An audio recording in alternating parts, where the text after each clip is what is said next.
Parce que vivre dans le péché serait contre le bon sens. Et nous devons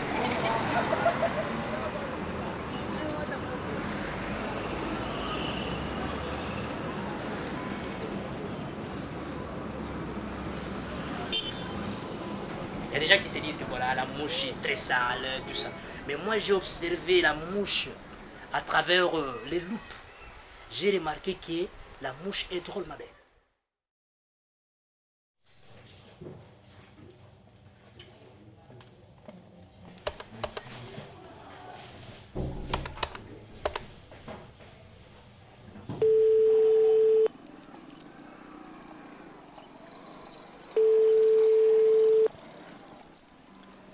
Oui, allô, c'est Poumet? Oui, allô, c'est Frédéric Pagny du Familistère de Guise. Vous allez bien, Poumet? C'est bien. Et comme Jean-Loup vous l'a dit, est-ce qu'on peut enregistrer un peu de discussion? Il n'y a pas de problème, il n'y a pas de Eh ben, problème. c'est super. Donc, comme vous a dit Jean-Loup, on fait une vidéo sur votre travail. Et puis, malheureusement, comme vous ne pouvez pas être là, on s'est dit que ça serait bien d'avoir le son de votre voix. Ah oui. Peut-être, Poumet, racontez-nous comment naît Bilex. Bilex.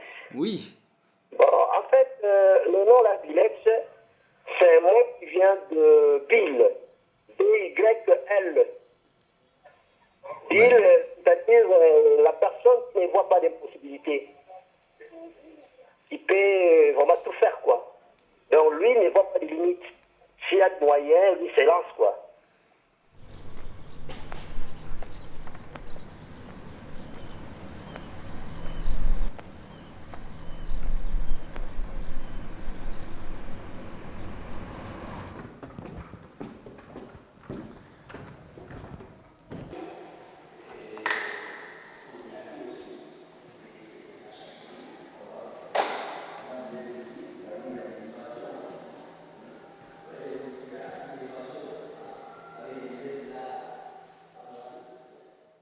Poumet, lui, est un personnage insatisfait.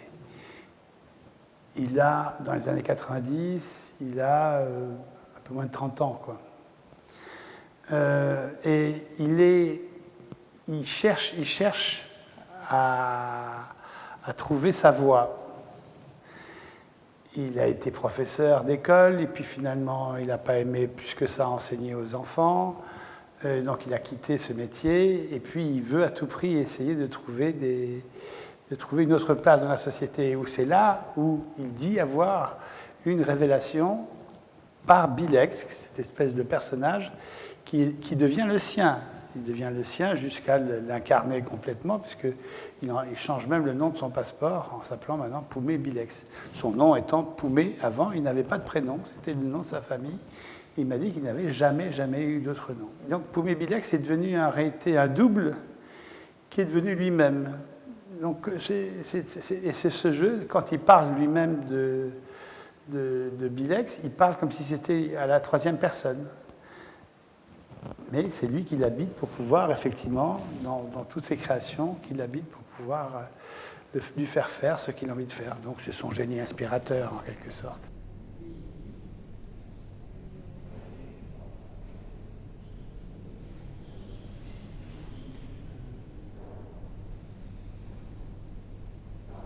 La présence des photos d'Alain Polo qui sont là comme une espèce de nuage au-dessus de l'ensemble de l'œuvre de Poumet Bilex sont là non pas pour rappeler une réalité, ils sont là pour pouvoir être un élément de ce collage impossible entre un monde rêvé et un monde plutôt réel qui serait celui d'Alain Polo. Poumet, il est dans son imaginaire, c'est-à-dire il crée des utopies en fait. Il crée un peu comme des rêveries, des mondes un peu imaginaires. Et moi, je trouve les liens, je trouve les rapprochements, surtout avec mes personnages, avec mes personnes en papier que je découpe. Donc du coup, c'est aussi une sorte de narration, une sorte une sorte de ville parallèle que j'ai créée en fait.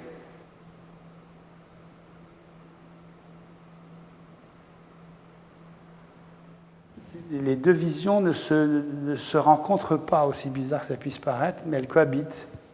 Comme un élément de collage où on a pu effectivement coller l'œuvre de Poumé avec l'œuvre d'Alain Apollo.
L'œil du pêcheur.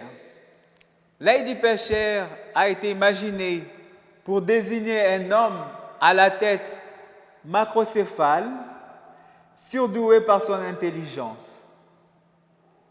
Cet homme est un géant de la pêche. Sa mémoire ne cesse de penser aux poissons. C'est la raison pour laquelle ses yeux sont de tailles différentes. C'est pour marquer les différents endroits où il traque ses poissons. Cet homme nourrit tous les vendeurs disponibles de sa contrée. Et d'ailleurs, ses clients le remercient en le désignant comme le meilleur occupant de la terre.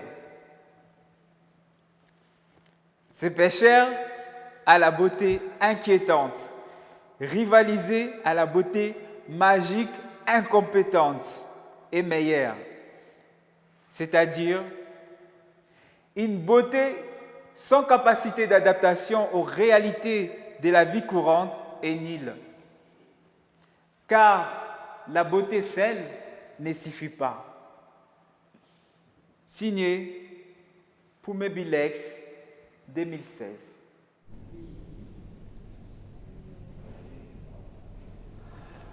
Chaque œuvre de Poumé est liée à une parole qu'il écrit. Quand il dit quelque chose sur une œuvre, c'est exactement ce qu'il écrit, et 10 ans après, il va dire la même chose. Et le fait de la déclamer encore, de lire ces textes, ça m'a permis à nouveau de poser encore un regard encore plus attentif. Ça m'a donné une autre dimension que je connaissais pas. C'est une redécouverte, je dirais, que je fais de ces œuvres.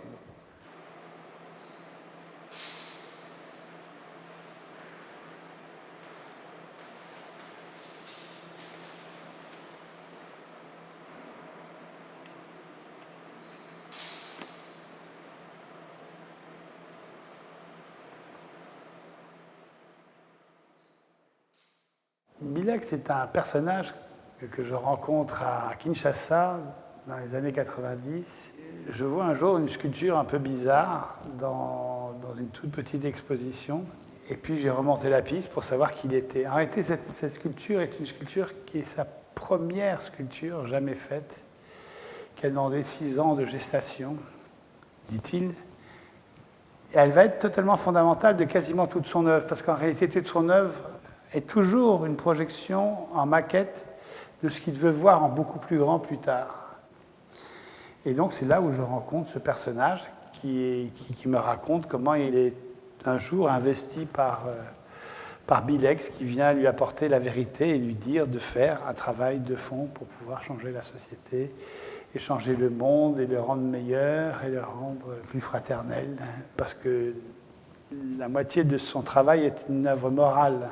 Il veut que tout serve de leçon à édifier l'humanité. Voilà.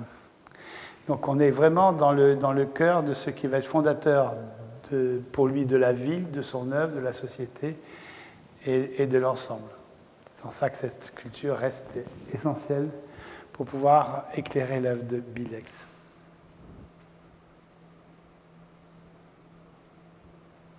J'ai plusieurs projets comme celui-là. Vous voyez?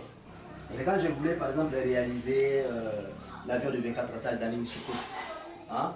Jusque-là, je n'ai pas obtenu des financements. Il n'y a personne qui finance ça, donc on ne finance pas. Alors vous voyez qu'il y a une maquette là où je vais ériger un truc là énorme tel que l'avion d'Aline Soucoupe en 24 étages, où il y aura double cabine de pilotage. Il y aura également des réacteurs. Il y aura également des hélices. Il y aura une zone d'ascenseur. Il y aura également dans cette maquette, il y a également des télescopes géants qui seront érigés. Et puis le tour de contrôle sera embarqué dans l'avion. Ce ne sera pas un tour de contrôle au sol, mais le tour de contrôle sera embarqué. Et puis la cabine de pilotage peut prendre au moins plus de 18 personnes dans la cabine de pilotage. Et cet avion aura quand même une capacité de transporter plus de 8000 personnes.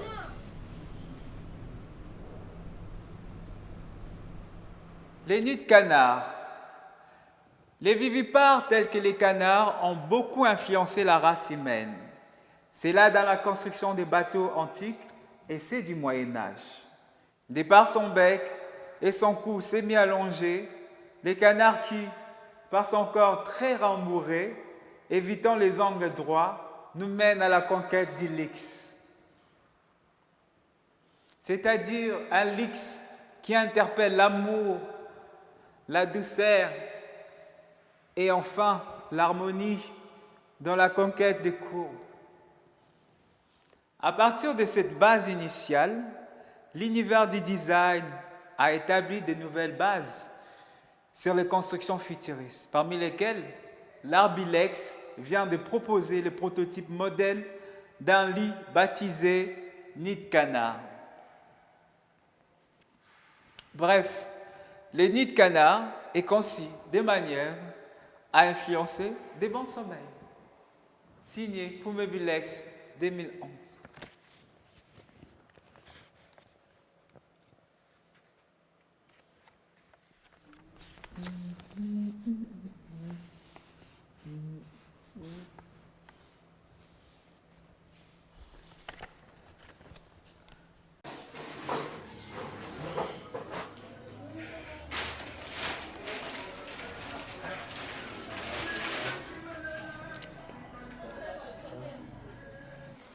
Là, vous avez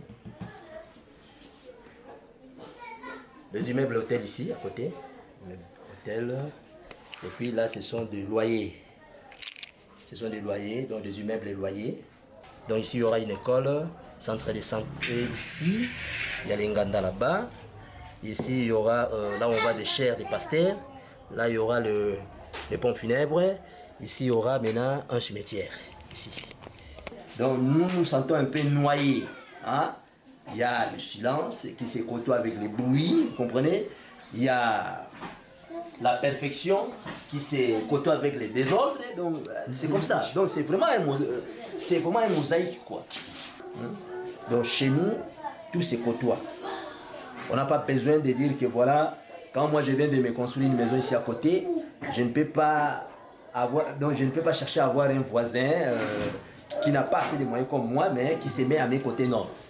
Donc on se mélange, il y a vraiment un mélange total. C'est la raison pour laquelle moi j'ai baptisé cette cité, la cité mosaïque où tout se côtoie.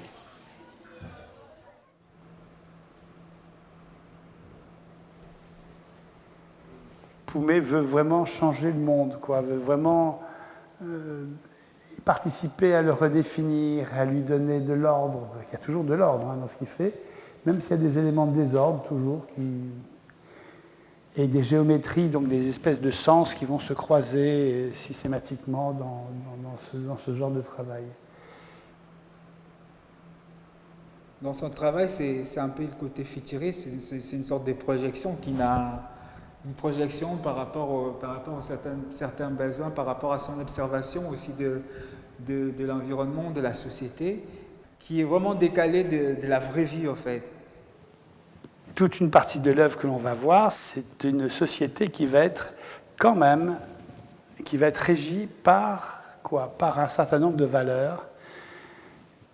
C'est pas des croyances, c'est des valeurs. C'est des valeurs qui vont être incarnées par tout ce qu'on trouve dans la nature.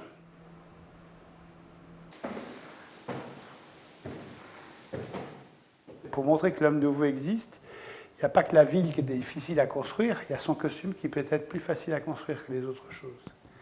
Parce que le costume, c'est être, c'est-à-dire on n'est pas son costume, mais on se transfigure avec son costume par rapport à ce que l'on peut projeter de soi-même de mieux à l'autre. C'est ce qu'on peut offrir à l'autre.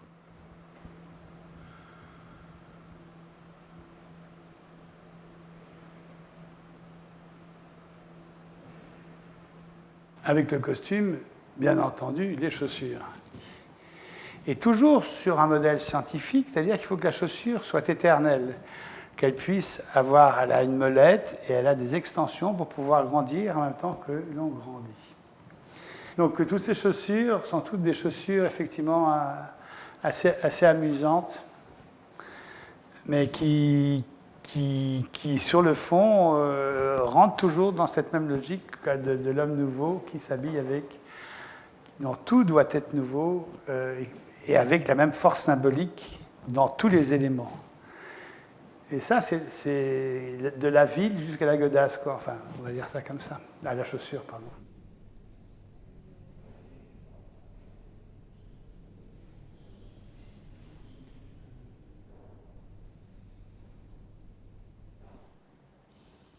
Premièrement, le nom Pivalo est un sigle. Il veut tout simplement dire promotion intègre pour la valeur loyale. Pour le prototype modèle Pivalo, le concepteur Bilex a imaginé plusieurs facettes. En outre, la botte Pivalo a été conçue pour les grandes stars de la musique. En dépit de sa forme et puissance, surtout quand elle est ôtée, Pivalo est pourvu d'un micro contenant une cellule au centre de sa pointe, permettant à la star de communiquer à distance par télécommande en un rayon de 25 mètres. Et c'est là, tout en gardant une cellule récepteur miniaturisée à la taille d'un bouton collé à son oreille. Pivalo ne se limite pas seulement là. Elle va encore plus loin, car elle a aussi un prestige tranquillisant. C'est-à-dire, elle contient aussi des boules d'or en parallèle, comme bijoux de première catégorie, pour marquer son imposante puissance. Elle est également dotée d'un téléviseur numérique en raison d'attentes fatigantes. Elle est aussi dotée d'un thermomètre favorisant les contacts climatiques et une montre pour le respect des rendez-vous. Signé Poume Bilex 2002.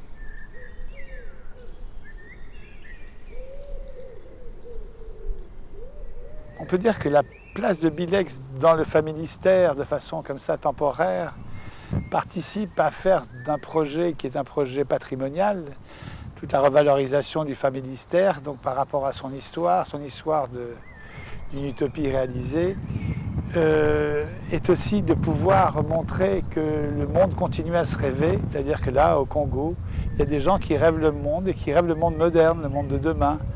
Pas le monde de leur pays, le monde de leur continent, c'est le monde de demain pour tout le monde. Rêver le monde continue à être une nécessité aujourd'hui et probablement plus aujourd'hui qu'hier encore.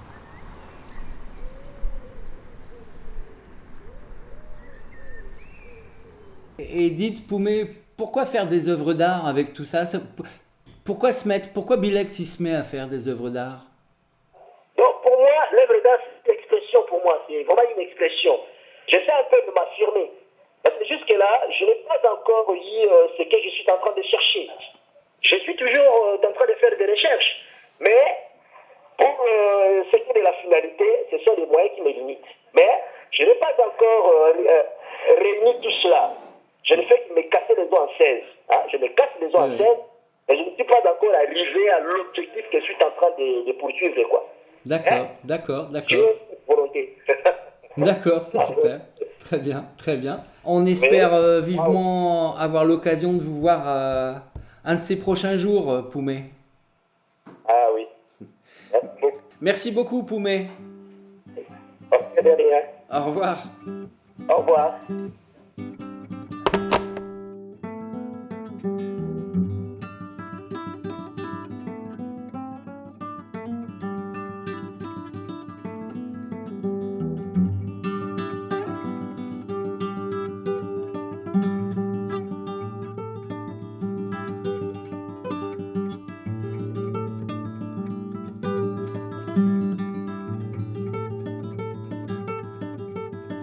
Kusungu kusumini mami mali maweo mabio